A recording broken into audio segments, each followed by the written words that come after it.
Hello, everyone, and welcome to another action-packed, news-filled episode of Bodied, a Cloud9 fan cast. I am your host, Havocpuss. I am joined by our good friends, Frozen Creek and Dr. Manhattan. Friends, how are you doing today? I'm doing good. I'm 5 days late on the news, but I found out that the LCS finals are coming to Detroit, which, as many of you guys probably know, is next door to me. So I'm pretty pumped about that. I'm already on the search to find out more ticket info. So I'm hoping I have some good friends. Oh yeah, I bet that must be like super exciting. Yeah, it's definitely exciting. The fact that the Midwest has been neglected for quite some time, actually, for the LCS, and now in 1 year you get two events: one in St. Louis and one in Detroit. But yeah, definitely pumped to see. And Voldy Arena is a really nice arena. They're going to the Rocket Mortgage Arena, so I've seen that on TV. It looks fucking sick. Yeah, But it's yeah. pretty sweet. They just built it. I think it's 2 years old now. Oh god, that must be amazing then. Yeah, the Midwest and I think also the South is fairly neglected from these types of events. It's always kind of a bummer for me personally, since especially when I lived in Alabama, it was like I was always hoping like, oh, maybe they'll come to like Atlanta this year, and I can see them. Nope. Why would anyone go to Atlanta? Yeah, it feels bad, man. It did feel bad. It felt real bad. I I mean, I was pretty stunned when I found out like a half hour. Expected them to come to Detroit of all places. Like they hadn't gone to, as you said, Atlanta. There's quite a few places I could probably list off that are much more likely than Detroit. But I guess Dan Gilbert is out here flexing from the hospital, so I'll take All it. right. All right. Well, we have a bunch of news, so let's get right into it. First bit, an exciting new partnership. I know last week we talked about this incredible deal between Cloud9 and Puma. We have some more partnership news actually. Microsoft, a little tiny company. I'm not sure if anyone's ever heard of them, but Microsoft has partnered with C9 to be, I believe, their tech and analytics sponsor. So just a really huge grab for C9. I mean, I don't think I ever would have expected, you know, Cloud9 to nail such a, just tremendous partnership. Yeah, it's very good considering it isn't just for starters it's a multi-year deal, so it's not just like a one and done kind of deal like some of these other sponsors that Cloud9 has had over the many years. Two, it's just such an endemic partner in the esports scene like Microsoft, um, which is really interesting, and knowing the reach that they have across the entire tech world. I mean, just think of it like how many people just use Microsoft as a whole in terms of the PC world. And the most important thing that this thing mentions is that they're looking for ways to better overall analytical data for esports in terms of just trying to like just mainly for the fans as well to really kind of give them an edge for like the spectatorship in terms of viewing their favorite players and trying to get the most out of spectating for the most part and just providing stats. And again, Microsoft has an entire like team for this. Like they're a multi-billion-dollar company, and it wouldn't surprise me if they have people like this working on tech, or at least have already in the works as we speak right now. So it's definitely an exciting time, and without a doubt, one of the most exciting partnerships, probably that I can think of when it comes to esports. Yeah, for sure. And I think that just another great thing about it is, just the fact that Microsoft, like, you can't get any bigger than Microsoft. C9 is already, they got such big names. They got Puma. They have that Hewlett Packard Omen.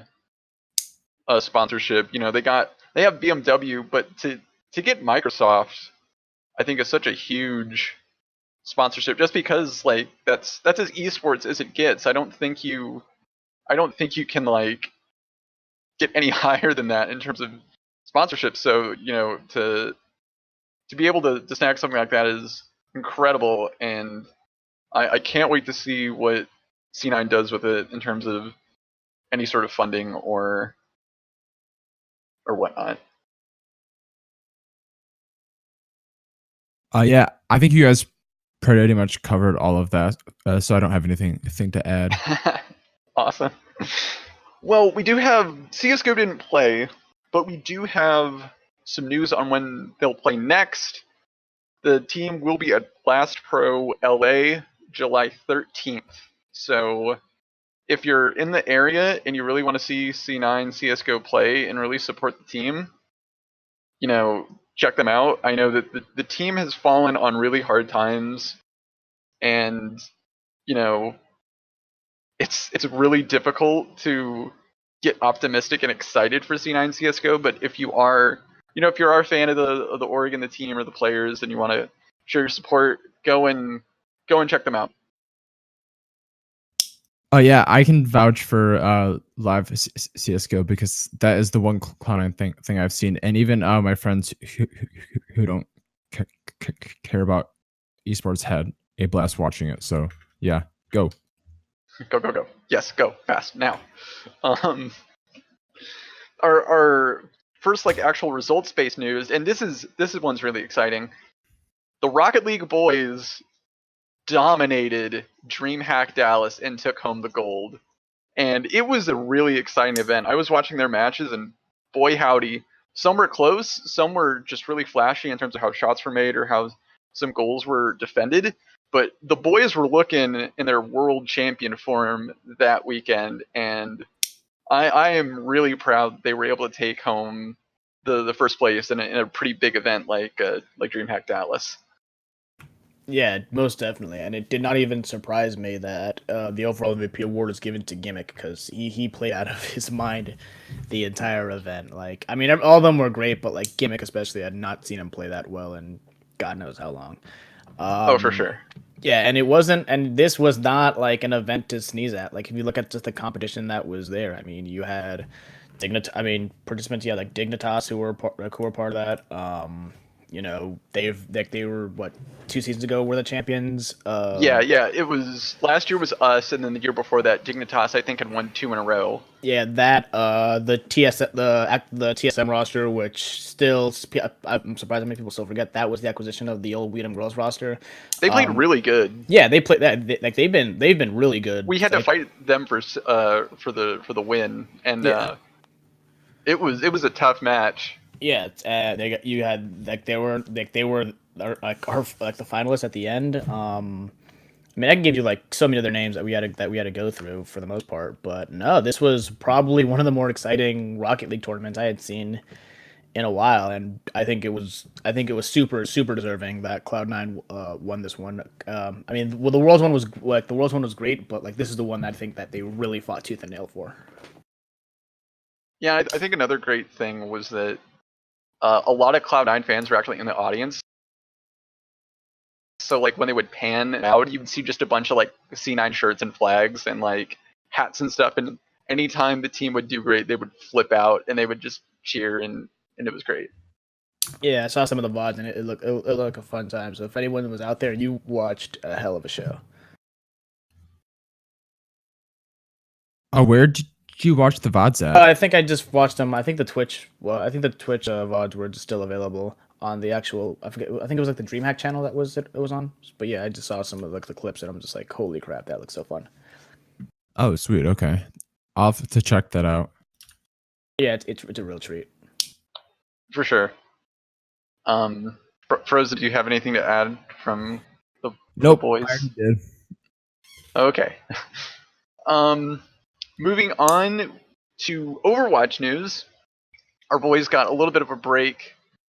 The London Spitfire will be back with a vengeance for Stage 3 this week. June 7th is when they play against Boston. at 8:45 Eastern Time, and they play New York Excelsior June 9th at 3 p.m. Eastern. I'm actually fairly worried about their Stage 3 schedule because Stage 2 they got a real softball and it was able for them to really pad their win-loss record. This looks real hard. They got to face some really tough opponents. Plus, they got to face the NYXL twice. They have to face them this week, and I believe on I think maybe the last week or maybe the next last week. Week Yeah, 3. week 3. June They have 21st. to face them again. But how are you guys feeling about Stage 3 for the lads?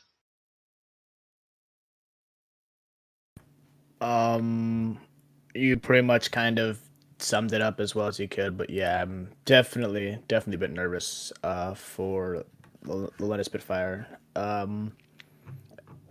As we all as is pretty much just the buzzword of Stage 2, 3-3 or GOATs, however you want to call it. I'd still call it 3-3 just because some nerfs have caused it, so it's like, what is GOATs anymore?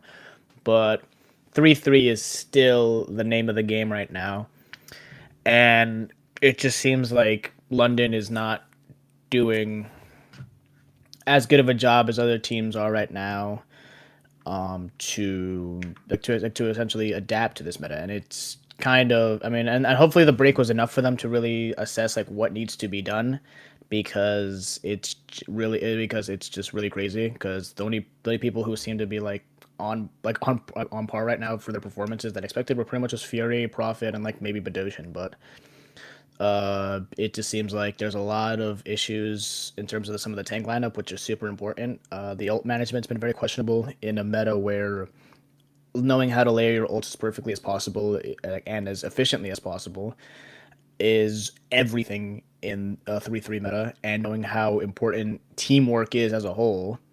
And the Excel pretty much have that down to a T. Also, Boston has definitely been on the upswing with some of their pickups over the offseason. Definitely nervous for this one, but at the same time, you can also look at it with the glass half full and saying, hey, if they can come out with, even if they come out this one at a 1-1, I would still I would still hopefully take this one with or take that one with a bit of a smile, because again, these are two very good teams, very well coached. And the NYXL are no slouch by any means. They're still a top 3, top 4 team in the league right now. And maybe they take it to a close match against the XL, or they beat the Uprising. That's about one of the best things I could hope for them. And if that's the case, I think that it shows that there's definitely fuel in the engine of the old Spitfire. Yeah, and just to add on to some of the implications going into the stage, currently we're tied for 4th at the moment, which is a playoff spot.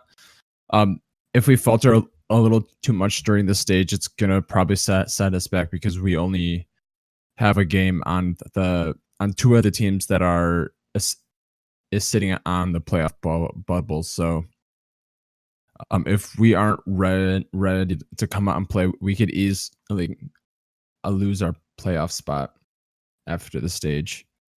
Yeah, and that's definitely worrying. End of season playoffs, but they have been improving over the course of the season. So I'm hoping that they can take the next step and continue at least a winning record to keep them in that playoff hunt going into the last stage. Yeah, for sure, and that's definitely what's worrying. I think that with last stage, they definitely weren't challenged, and I think that was sort of their issue going into the stage playoffs for stage 2.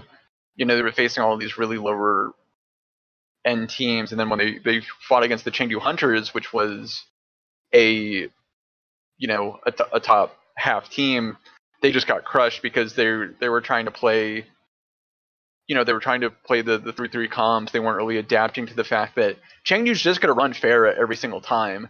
And I had no idea why they weren't switching to try to counter the Pharah, or try to just counter their strategies in general. It was really mind-boggling. But hopefully this stage really pushes them and tries to force them to really adapt and succeed. We're getting sort of towards the halfway point of the season, and I think that's the time where the team really needs to ramp up and really start improving. But hopefully, we will survive and we will we will prevail. Yeah, especially I also want to remind them that like this stage three is without a doubt the biggest gauntlet for London all year, because the only teams I would say that are any sort of slouches in the slightest are like LA, and they play Justice again. But you have XL twice. You also have the Toronto Defiant. They're still kind of faltering, but they're still very close, like within arm's reach of London. And then you also have the stage styles in the Shock right now, which they play in the stage, who basically didn't drop an entire map the entire last stage in the Yeah, the Shock have gotten very good this stage. Yeah, and if there was ever a time for London to prove that they're legit, like that they're still legit right, in this 3-3 meta, this is the stage to do it. For sure. Well, cheer your team on, and hopefully they can do well this weekend. Time to move on, of course, to League of Legends. I did want to talk a little bit about Academy, just because a very interesting thing happened. Our boy from Brazil, Jukes, he drew in quite the viewership when playing in Academy this weekend or I guess last weekend for the first week of LCS Academy. And I was just wanting to ask you guys sort of what your impression was of Jukes, as well as how do you think maybe he could fit going forward, especially with maybe, there's always talk of maybe Kumo going to one of the, bottom LCS rosters, considering that, teams like Clutch, for example, or what have you, are spending all this money on imports when they really could, just get someone that's a national, I forgot what the word was, homegrown player, but yeah. I think I only got a chance to watch the first game. Maybe I got to watch the second one. I don't quite remember because I've been moving my girlfriend in, so I watched as much as I could. But I actually thought he looked pretty good in the first game on Riven. Obviously, there were a couple miscues between him and the team. I think one was on a dive, but I mean, overall, I think his first a week of Academy was pretty strong, and he kind of fits the same kind of role that Kumo does. So I'm curious to see what they're gonna do with Kumo then. I mean, who knows? They could start him this week too. Yeah, we'll have to see. I think it depends on what C9 wants to do, and maybe if they want to test out Jukes some more, or if they're gonna sort of do 1 week on, 1 week off. I don't know. But what were you gonna say, Dr. Manhattan? Well, I was just gonna say, I mean, I kind of do agree for the most part with that. It's really, I would say, just also good to have the second pair of eyes just in the top lane right now. I think everyone is, with the exception of maybe like Diamond, but again, he's only been on the team for a split, so I'll give him the benefit of the doubt there. That like Kumo, the one player like I definitely would love to see improve even more, and if that's the case, then again he'll easily fetch an act like a sponsor or a team like next year, and having a player like Jukes, like or just in general like a second pair of eyes or like a dedicated top laning coach is actually really good. And also remember that leaks into the main team, because the fact is, they scrim sometimes their academy team a lot, and usually that's where Licorice likes to practice some of the stuff. So having another top laner to learn off of that maybe has, I don't want to say it's too different from Kumo, because I do think that they blend well together in a lot of ways. Just having another skilled player like that is really good, and it's a win for Cloud9 as an organization, because I mean it extends their fan reach, especially in a place that is relatively, I would guess, is a pretty unpopular country for Cloud9, considering they have not been kind to our league team or our CS:GO team over the years. But it's just good to see that we're extending the fan bases out to Brazil. So I mean, yeah, the fact that just seeing Jukes play got I'm pretty sure the Jukes game. I think at one point we were like the highest viewed stream on Twitch. Yeah, like it got more views than like some low tier like LCS games. Like that's pretty crazy. So yeah, no, it's kind of And a those win on all fronts.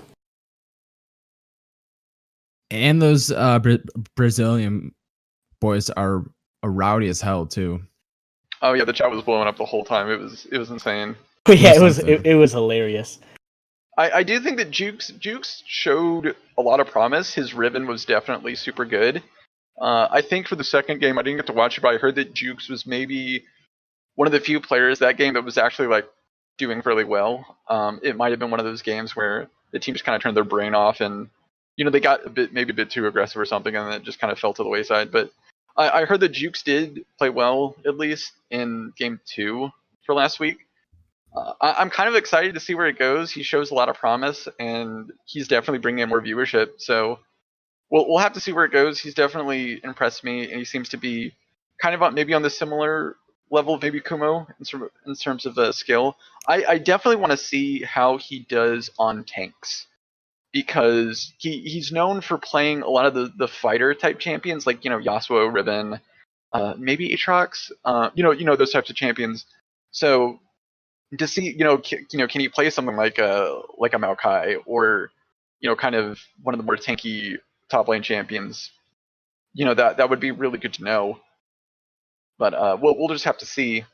But yeah, that's all I wanted to say. If y'all don't have anything else, we can move on to the sort of the main event.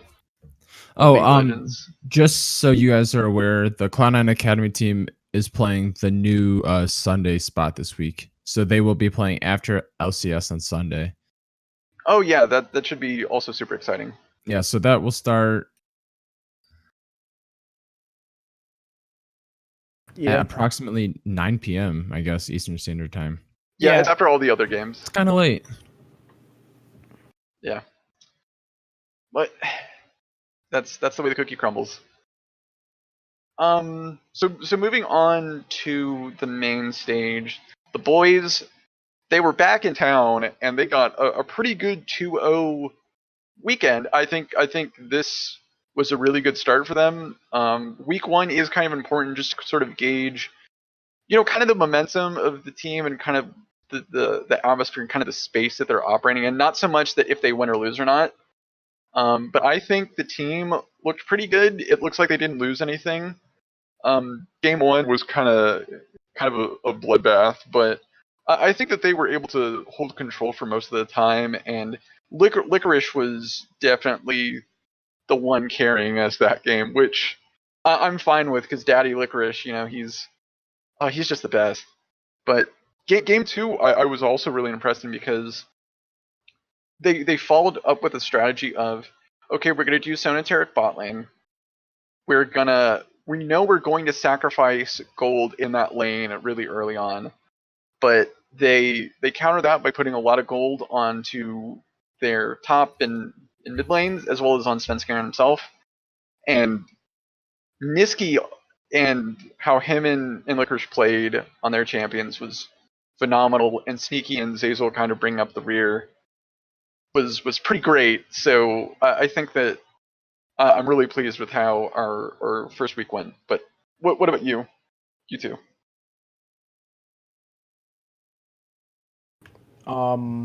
Yeah, pretty much just that. Licorice actually I mean, that was probably one of the best redemptions I've ever seen in a single game for Licorice, because it started off a bit rough for him. I assume it's only Yeah, getting solo killed was. Yeah, that wasn't really nice to see him getting solo killed, like almost twice. But he definitely brought it up in a lot of those fights, and I was even watching a lot of interviews with Loco Doco where he said basically the entire top side was Sven and Licorice, like how they basically single handedly just straight up won fights, even like especially there was one around mid which was essentially the game winning fight, where essentially like Hecarim, Svenskaren's Hecarim just got like one of the best fears he could have gotten on the back line on Viper, and just tore it like entirely apart. And then Camille, like his Camille game against Clutch was just something, just something else. And also, yeah, Niski's flanks on the Akali were nice too, and the Sona Taric just kind of brought the whole thing together. And it's good to see them open up so well, because I mean I think most Cloud9 fans, I don't want to say are taking this one for granted. But like when you look at that schedule, I think most analysts and most fans would agree that a 2-0 is absolutely within the realm of possibility. But it's a really good confidence booster. It's a really good warm up, especially because I mean you see this all the time in other esports and even other traditional sports where it's good that they basically like open up very strong, and despite it being a good or a bad opponent, the overall mental fortitude is very valuable, and just it's good to get like just hit the ground running from the second this season starts, because everyone was super disappointed last split, and I'm pretty sure they're now just as hungry as ever to win a title, and they want to hit the ground running, and this is probably the best way to show it. And like on that note, it's super important to win every game throughout the split. Like dropping the game here or there, like Team Liquid did this week. Like at the end of the year, those can come back to haunt you when seeding falls into place, and winning games that you should win, and then picking off a game or two that you shouldn't win goes a long way towards getting that number one seed for playoffs. Yeah, for sure. Oh, You go ahead. What I thought was super interesting was how we kind of went to League of Conquer this weekend. In the first game, we ran 3 Conquerors, and then in the second game, we ran Conquer mid and top. So I guess it kind of goes to show that we fully adopted the Chinese mentality of fight often and fight hard. So Which suits C9's strengths just fine, because yeah. I think they are, within a doubt, the best, if not one of the best, team fighting teams in North America. Just because of how, if you give the team, like, both teams all their resources, I think C9 can come out on top most of the time, because I think they're just so used to and so good at just fighting. And and that kind of shows sometimes when you look at a game, instead of going for the more like, maybe the more tempo player, the play that's like, okay, you'll just do this and take a tower or something. Instead, they're just like, no, fight, yes, go, fight.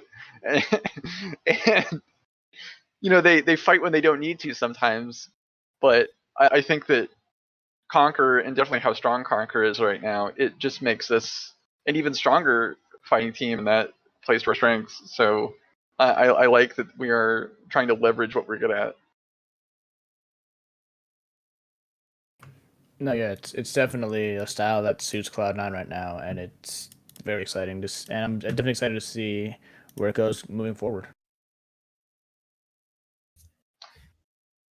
Yeah, and speaking of where it goes, we got some matches this weekend.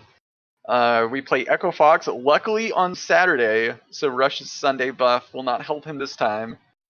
We play Echo Fox at 5 p.m. this Saturday, and then Golden Guardians at 6 p.m. Eastern the following day. Yeah, so one of these, the Echo Fox game is against the team that beat Team Liquid last week, and then the Golden Guardians game is against the other, or one of the other teams that's 2-0. So I think it's building up to be a pretty big week. Yeah, it's definitely going to be a tough weekend for sure. Echo Fox, they looked pretty good over the weekend. I think Echo Fox's issue is maybe they have like, sometimes like the team just doesn't know how to like get on the same page, and I think they struggle to take some objectives and stuff. Especially I think if Rush isn't doing super well, but if one of their players can do really well, then Echo Fox can certainly take an advantage. And Golden Guardians, I don't even know what they've done to improve themselves so drastically. Like, they didn't make any big roster changes. All they did, I think, was get Ole. And somehow Golden Guardians is like doing really well and playing really well as a team. I have no idea like how the switch got flipped, but they're definitely becoming a force to be reckoned with now. Yeah, and this is kind of where this is what I would like to call a limit testing slash turbulence week for Cloud9 right now. Just because it's, I mean, again, I still don't think it's out of the question to expect to expect this week to be pretty just business as usual for Cloud9. However, this is definitely going to be a bit with the way that these teams came off this last week. It's definitely like turbulence on a flight where it's just you like the boat might be rocked a little bit, and it's really up to Cloud9 to prove like how they can essentially respond to this because it's just Golden Guardians definitely definitely are looking stronger in areas that they were previously weak.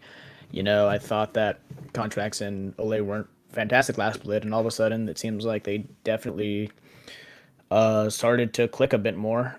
And Echo Fox, I mean, you got to remember also Echo Fox beat TL with 2 academy players. Like they put in Yasui, who I don't think has ever played in an LCS game officially, and then lost, has some LCS experience, but isn't the most fantastic ADC. So I will say most of that game was won thanks to Solo and him yeah, playing out of his mind that game. yeah. So I mean, again, it's really weird. I mean, we don't know what roster we can expect from Echo Fox. But yeah, Solo definitely looked like he played with a bit more confidence, and if that's the case against Licorice, it might look like it'll be a fun game to watch.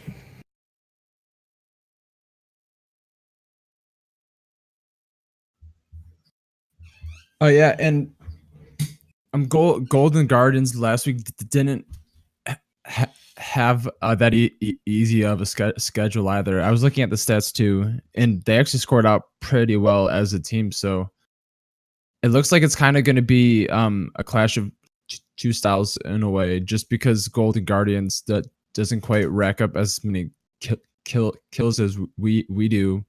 And if we can set the tempo early, I think that that's going to be one of the things that favors us quite a bit.